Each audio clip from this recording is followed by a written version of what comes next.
Hello, അസ്സലാമു അലൈക്കും. ഇന്നൊരു സോയ ഫ്രൈ കണ്ടാലോ. ആദ്യം തന്നെ വേവിച്ചിട്ട് വെള്ളം ഒരു 5-6 തവണ ഊറ്റിക്കളഞ്ഞ സോയയിലേക്ക് മുളക് പൊടി, മഞ്ഞൾപ്പൊടി, ഉപ്പും ഇട്ടിട്ട് നന്നായി തിരുമ്മി വെക്കണം.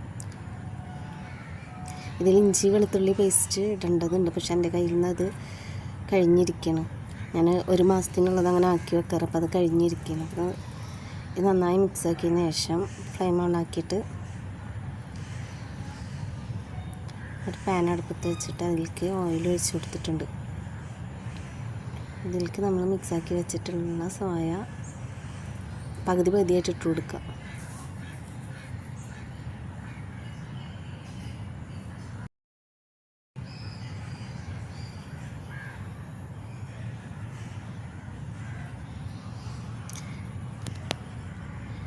ഇടയ്ക്ക് ഇങ്ങനെ ഇളക്കി കൊടുത്തിട്ട് നന്നായി മുരിച്ചെടുക്കുക. അതിലേക്ക് ഞാനൊരു സവാളയുടെ പീസ് ഇങ്ങനെ കട്ടാക്കി ഇട്ടിട്ടുണ്ട്.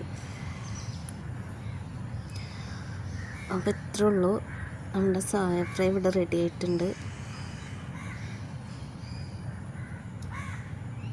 പച്ചക്കറി, മോരുകറി, സോയ, പയറുകറി അത് കൂട്ടിയിട്ട് നല്ലൊരു ഫുഡ്.